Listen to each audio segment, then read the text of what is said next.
TDP Janasena అభ్యర్థుల ప్రకటనతో Tadepalli palace లో ప్రకంపనలు మొదలయ్యాయని జనసేన నాయకుడు ఎమ్మెల్సీ వంశీకృష్ణ యాదవ్ అన్నారు. కొంతమంది మంత్రులు మా పొత్తుల గురించి మాట్లాడుతున్నారంటే భయపడుతున్నారని అర్థం అన్నారు. ఒక మంత్రి మాట్లాడుతూ కాపులు అమాయకులని అంటున్నారని, వారు తెలివైన వారా కాదా అన్నది త్వరలోనే ఆ మంత్రికి తెలుస్తుందన్నారు. పవన్ కళ్యాణ్ వ్యక్తిగతంగా విమర్శించి ఇబ్బందులు పెడుతున్నారని వంశీ ఆవేదన వ్యక్తం చేశారు. కాపులంతా డిసైడ్ అయ్యారు, పవన్ కళ్యాణ్ ని చూసి మాత్రమే ఓటు వేయాలని. కొంతమంది తక్కువ సీట్లు అంటున్నారని, సీట్లపై పవన్ కళ్యాణ్ కి క్లారిటీ ఉందన్నారు. సీట్లు రాకపోయినా పవన్ కళ్యాణ్ వెంటే ఉంటామని జన సైనికులు అంటున్నారన్నారు. కాపు కార్పొరేషన్ కి ఎన్ని నిధులు ఇచ్చారో చెప్పండని, 40 రోజుల్లో ఈ ప్రభుత్వంకి నూకలు చెల్లుతాయని వంశీ విమర్శించారు. ఈ నెల 29వ తేదీ తర్వాత సీట్లపై పూర్తి స్పష్టత వస్తుందని ఎమ్మెల్సీ వంశీకృష్ణ అన్నారు. రాష్ట్రంలో ఇలాంటి బెదిరింపు సహజం. ఇక్కడ ఎలాంటి ప్రభుత్వం నడుస్తూ ఉంది, దౌర్జన్యాలు లేకపోతే బెదిరింపులతో నడవాలనుకుంటే ఏది కూడా నడవు. ఎవరు కూడా భయపడరు. ఆ రోజులు పోయాయి. ఈ రాష్ట్రంలో ప్రతి ఒక్కరు కూడా ఆర్థికంగా సామాజికంగా ఎదిగారు. ప్రతి ఒక్కరు కూడా చాలా హ్యాపీగా ఉన్నారు. ఒకప్పుడు రౌడీజం దౌర్జన్యాలతో బతికే రోజులు పోయాయి. మీ వెనక అలా చేసే రోజులు కూడా పోయాయి. కాబట్టి ఇప్పుడు అందరూ కూడా చాలా హ్యాపీగా ఉన్నారు. దయచేసి ఈ బెదిరింపులకు భయపడతారనో అది అనుకోవడం చాలా పడతాం. సార్, మీకు ఫస్ట్ లిస్ట్లో మహిళలకు ఎన్ని సీట్లు వస్తున్నాయి అది నా స్థాయిలో చెప్పేది కాదు. అది పవన్ కళ్యాణ్ గారు, చంద్రబాబు నాయుడు గారు కూర్చొని డిసైడ్ చేస్తారు తప్ప అది నా స్థాయిలో జరిగేది కావు. నేను ఎక్కడి నుంచి పోటీ చేస్తున్నానది పవన్ కళ్యాణ్ గారు ఎక్కడి నుంచి పోటీ చేయమంటే అక్కడి నుంచి నేను పోటీ చేస్తాను. ఈ పార్లమెంట్లో 7 నియోజకవర్గాల్లో నేను ఎక్కడి నుంచి అయినా పోటీ చేయగలనని క్లియర్గా గతంలో చెప్పాను, ఇప్పుడు చెప్తున్నా. 7 నియోజకవర్గాలు ఎక్కడికి వెళ్ళమన్నా వెళ్తాను.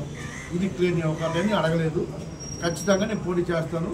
7ట్లో ఒకటి ఉంటుందని ఇంతకుముందు చెప్పాను. సార్ ఇప్పుడు మీరు చెప్పారు కదా, గెలిచే క్యాండిడేట్లు వరకే ఇప్పుడు అంటే ఇన్ని 24 సీట్లు ఉన్నాయి, తక్కువ అని చెప్పి అంటున్నారు. గెలిచే క్యాండిడేట్లకు ఇచ్చారు అంటే జనసేనలోని 24 మంది గెలిచే క్యాండిడేట్లేదు సార్. నేను అలాగని అనలేదు.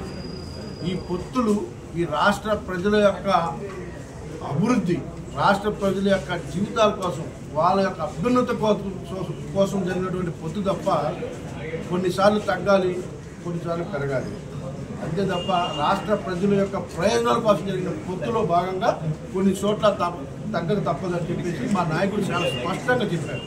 అందులో పాటు అలాగని చెప్పి గెలవరని గెలుస్తారని కాదు. చాలామంది గెలిచేవాళ్ళు ఉంటారు. ఈ పొత్తు ఉద్దేశం ఒక హిస్టరీలో ఉండబోతుంది. సార్ అంటే 2019లోని చూసుకుంటే ఇప్పుడు 2024కి గ్రాఫ్ అనేది జనసేనకి పెరిగింది.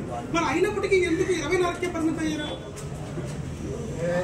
ఈ రాష్ట్ర ప్రజల అవసరాల కోసం, వాళ్ళ యొక్క అభివృద్ధి కోసం మేము ఈ పొత్తు పెట్టుకున్నామని చెప్పేసి పదే చెప్తా ఉన్నారు పవన్ కళ్యాణ్ గారు. ఆయన బాటలో నడవడమే మా లక్ష్యం. ఇది ఎందుకు పెట్టుకున్నారని చాలాసార్లు కూడా చెప్పడం జరిగింది. ఈ రాష్ట్రం వెనుకబడిపోతూ ఉంది. ఈ రాష్ట్ర అభివృద్ధి కోసం, ఈ రాష్ట్ర ప్రజల కోసం మేము పొత్తు పెట్టుకున్నాం తప్ప ఇంకోటి కారణం కాదు అని. మీరు అనుకున్నట్టుగా పవన్ కళ్యాణ్ గారు మీరు అందరూ ఏదో డబ్బుల కోసం ప్యాకేజ్ స్టార్ అని ఆ స్టార్ అనుకుంటా ఉన్నారు. ఆయన వ్యక్తిగత జీవితం, ఆయన జీవితం గురించి తెలిసిన వాళ్ళు ఎవరికి కూడా ఆ విధంగా ఆలోచన చేయరు. అలాంటి ఆలోచన రాదు. ఆయన ₹1 ఆశపడి కానీ ₹1 డబ్బులు తీసుకోవడం కానీ దాన్ని చాలా దూరం. మీరందరూ ఏదో ఊహించుకుంటారు. చాలామంది చెప్పిన మాటలు అసలు అలాంటి వ్యక్తిత్వం కాదు. ఆయన ఉన్నతమైనటువంటి భావాలు కలిగిన వ్యక్తి. మీరు రానున్న రోజుల్లో ఆయన వ్యక్తిత్వాన్ని గురించి చూస్తారు. సింగిల్ గా పోటీ చేయడం వల్ల రాష్ట్రానికి ఏం చేయలేదు సార్.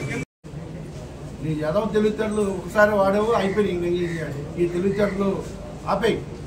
ఇప్పటికైనా దయచేసి ఎవరి పనులు చూసుకోవాలి తప్ప విశాఖపట్నం పిచ్చిగా మాట్లాడితే ఎవడెక్కడ ఖాళీగా లేడు, చేతులు కట్టుకుని ఎవరు లేడు.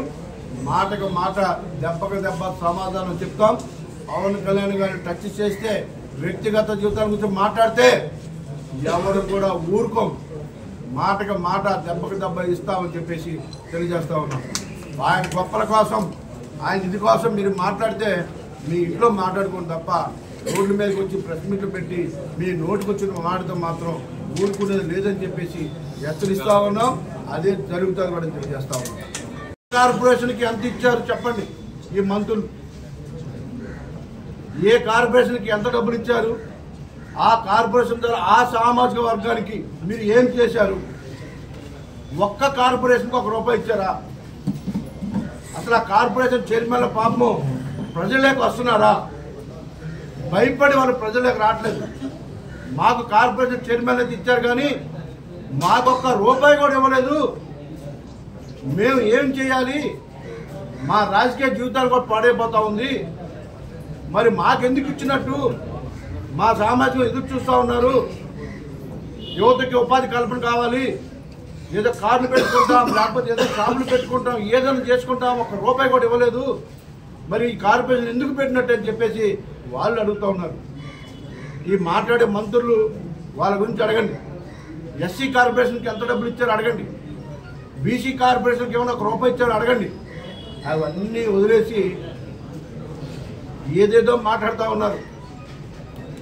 మీకు ఇప్పటికన్నా బుద్ధి లేకపోతే సరే, మేము బీసీలకు అంత చేశాం ఇంత చేశాం అన్నారు. నిన్న ఒక మంత్రి గారు ఇక్కడ యాదవ్ కార్పొరేషన్ బిల్డింగు ఓపెనింగ్కి వచ్చారు. వచ్చి మేము యాదవులకు అది చేశాం, యాదవులకు ఇది చేశాం, బీసీలకు అది చేశాం అంటూ ఉన్నారు. మరి యాదవులకు అది చేసి ఇది చేస్తే పార్టీ నుంచి ముఖ్యంగా ఉన్న నాయకులు అలా పార్వసాద్ గారు ఎందుకు వెళ్ళిపోతున్నారు? జంగా కృష్ణమూర్తి గారు ఎందుకు వెళ్ళిపోతున్నారు? ఉన్న నాయకులందరూ ఎందుకు వెళ్ళిపోతున్నారు? ఇప్పుడు ఉన్న వాళ్ళందరూ కూడా వాళ్ళు రెండోసారి పోటీ చేస్తే స్ట్రాంగ్ అవుతారు. ఎస్సీ ఎస్టీ సోదరులకి 2 సార్లు ఒకే చోట అవకాశం ఇస్తే వాళ్ళు స్ట్రాంగ్ అయిపోతారని వాళ్ళందరూ కూడా మార్చేస్తూ ఉన్నారు. ఇప్పుడు నేను అడుగుతా ఉన్నా, ఎక్కడైతే యాదవులకి మీరు ఎమ్మెల్యే సీట్లు ఇచ్చారో అక్కడ ఒక చోట కూడా గెలిచే అవకాశం లేదు. ఒక్క చోట కూడా గెలిచే అవకాశం లేదు. అందుకే మీరు సీట్లు ఇచ్చారు. గెలిచే అవకాశం లేదు కాబట్టి మీరు సీట్లు ఇచ్చారు. ఎవరు నిలబడినంటే తీసి ఇచ్చారు, ఉన్నోళ్ళు తీసి ఇచ్చారు మీరు. ఇదంతా కూడా ఈ సమాజం గమనిస్తూ ఉంది. మీరందరూ కూడా గ్రహించాలి. నిన్న ఇక్కడ యాదవ్ కార్పొరేషన్ భవన్కి శంకుస్థాపన చేశారు. యాదవ్ కార్పొరేషన్ చేసినప్పుడు ఆ చైర్మన్ రావాలా? అసలు ఆ చైర్మన్ పిలిచారా? పిలిస్తే ఎందుకు రాలేదు? మీరు పిలవలేదు. పిలిచినా కూడా వచ్చే పరిస్థితి లేదు. ఎందుకంటే పాపము ఆ తమ్ముడు భయపడిపోతూ ఉన్నారు. ఎక్కడ జనంలోకి వస్తే కార్పొరేషన్ చైర్మన్ గారు మీరు ఎన్ని లోన్లు ఇచ్చారు, మీ ద్వారా ఈ సమాజానికి ఏం చేశారు, మిమ్మల్ని అన్ని చైర్మన్గా ఉన్నారు కాబట్టి మీకు అందరికి మాకు సపోర్ట్ చేస్తారని చెప్పేసి మేము చాలా ఓట్లు వేయడం కూడా జరిగింది. మేము మీకు అండగా ఉన్నాం, మీరు ఏం చేశారు అడుగుతారని చెప్పేసి భయపడి రాలేదు. ₹1 కూడా ఇవ్వరా? అసలు ఆ అకౌంట్లో ₹1 కూడా పడలేదు. ఎందుకు మీరు కార్పొరేషన్ పెట్టారు? కులాలను విడదీయడానిక? వాళ్ళ బాగోగుల కోసమా? వాళ్ళు అభివృద్ధి చేశారా? కేవలం ఒక వృత్తిని పెట్టి వాళ్ళకి చాలీస్ ఇస్తున్నారు తప్ప మీరు ఏమీ చేయలేదు. అవన్నీ మాట్లాడడం మానేసి నిన్న మంత్రులు వచ్చారు. మాజీ మంత్రి, ఇప్పుడు ప్రస్తుతం సివిల్ సప్లై మంత్రి. వాళ్ళు వచ్చిన పని ఏంటి? ఇక్కడ యాదవ్ కార్పొరేషన్ భవన్ శంకుస్థాపన చేసుకోవాలి. సరే, సోదరు అనిల్ వచ్చారు, తన పని తాను చేసుకెళ్ళాడు. కార్మూర్ నాగేశ్వరరావు గారు తన గొప్పల కోసమో చప్పట్ల కొట్టిన నా గురించి మాట్లాడుతున్నాడు. నేను ముందే చెప్పాను, నన్ను వ్యక్తిగతంగా మాట్లాడితే నేను ఎవరికి భయపడను, నన్ను వ్యక్తిగతంగా టచ్ చేయొద్దు అని గతంలో పదే చెప్పాను. ఇప్పటి వరకు నీ గురించి ఎప్పుడైనా మాట్లాడాను? నన్ను అంటాడు ఆ పెద్ద మనిషి, నోట్లోంచి మాట్లాడదంట. హుస్సేన్ సాగర్లో బుద్ధ విగ్రహాన్ని అంట. నీకు ఎందుకన్నా? నువ్వు వచ్చిన పని ఏంటి? నువ్వు చేయాల్సిన పని ఏంటి? అది వదిలేసి నా గురించి నీకెందుకు? నిజమే, నీలాగా నాకు మాటలు రావు. మొన్నటి దాకా తిట్టావు.